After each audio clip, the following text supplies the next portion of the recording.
বিসমিল্লাহির রহমানির রহিম। আশা করছি সবাই ভালো আছেন। তো আজকে আমি যে বিষয়টা আপনাদেরকে উপস্থাপন করার চেষ্টা করব বা দেখানোর চেষ্টা করব সেটা হচ্ছে যে এই যে আমি রাতের বেলা ভিডিও করছি, হ্যাঁ? একটু কষ্ট করে বোঝার চেষ্টা করেন।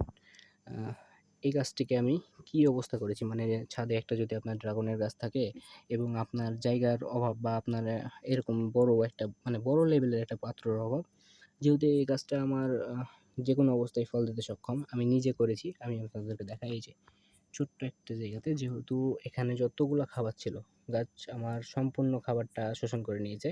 এখন আমাকে এই গাছ থেকে যদি আবার ফল পেতে হয় তাহলে কি কাজ করতে হবে? এই গাছের অবস্থা আগে কেমন ছিল? আমি বহুত ডাল কেটে ফেলে দিয়েছি। তার মধ্যে এগুলা চারা করার জন্যে রেখেছি আরকি।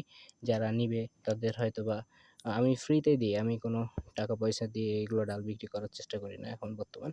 তো এই যে এখানে কিন্তু ফল আসছিল। এখানে ফল আসছিল। এই চারাগুলো ভালো। ওইজন্য আমি জাস্ট রেখেছি।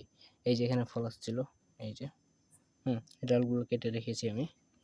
আ এই যে এখানে এই যে কত বড় চারা দেখতে পাচ্ছেন। এই যে এখানে ফল আসছিল, তার সামনে ফল আসছিল, তার সামনে একটা ফুল আসছিল, মাথায় আসছিল। হ্যাঁ?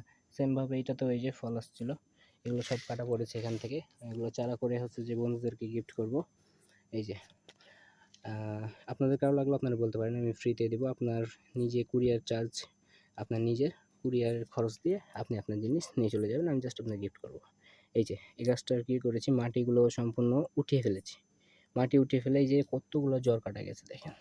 এই যে আমি এটাকে একটু শুকনো আবহাওয়াতে রেখেছি যাতে মাটিটা একটু খটখটে হয়ে যায় এবং আ গাছটা আবার নতুনভাবে বাঁচার জন্য শক্তি দেয় আরকি পুরোটা।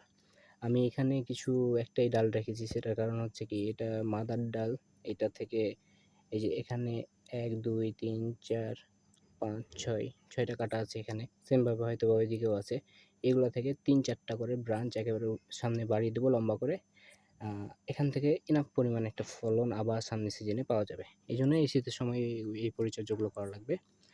তো আপনাদের ছোট গাছ থাকলে আপনারা এইভাবে আ মাটিকে রিবোটিং করে হচ্ছে কি যে ফলন নিতে পারেন বাসায় খাওয়ার জন্য। তো সবাই ভালো থাকবেন, সুস্থ থাকবেন। আসসালামু আলাইকুম।